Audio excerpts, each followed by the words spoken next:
Avec près de 40 méga casinos, Macao a dépassé Las Vegas il y a plus de 10 ans en tant qu'importante zone internationale du jeu.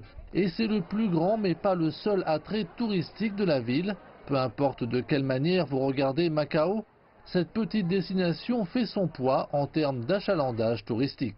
Jusqu'à présent, nous avons une augmentation d'environ 8% par rapport à l'année précédente. Donc, nous compterons peut-être, à la fin de cette année, 35 millions de visiteurs. Quel sera l'impact du nouveau pont reliant Zhuhai, Macao et Hong Kong sur l'industrie touristique ? Nous considérons le pont comme une partie très importante des infrastructures pour nous aider à nous connecter au monde.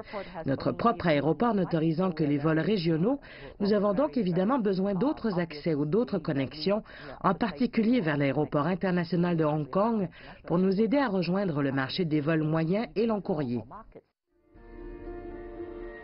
Avec ses 55 km, il s'agit du plus long pont au monde traversant la mer. Mais ce n'est pas que le tourisme étranger qui est susceptible de tirer profit de cette incroyable infrastructure qui est déjà un grand succès parmi des visiteurs venus de la grande région du Delta, mais aussi de l'intérieur de Chine. Comme prochaine destination, nous comptons nous rendre à Hong Kong, bien que ma mère souffre du mal de mer et qu'elle ne puisse pas prendre le traversier pour Hong Kong, car cette fois, l'ouverture du pont lui permettra d'accéder à Hong Kong par le bus.